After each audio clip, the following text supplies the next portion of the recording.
শুভ দুপুর বন্ধুরা। এই যে দুপুরের লাঞ্চ গুছিয়ে নিচ্ছি। তা প্রথমে ভাতটা বেড়ে নিয়েছি।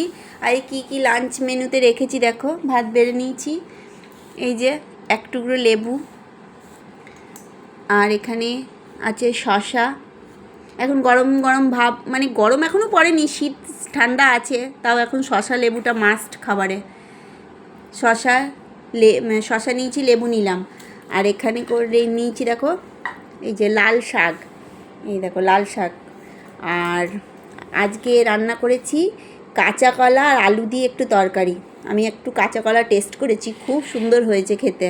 কাঁচা কলা আলুর তরকারি। ভাত হলো লেবু, শসা, শাক, কাঁচা কলা আলুর তরকারি, আর সাথে আছে আন্ডা কারি। এই দেখো, তা 3 পিস আন্ডা নিয়ে নিয়েছি। একটা আন্ডা দিয়ে ভাত খাওয়া যায় না, 3-4টে আন্ডা ছাড়া। তা বন্ধুরা, এই আজকে আমার লাঞ্চ থালি।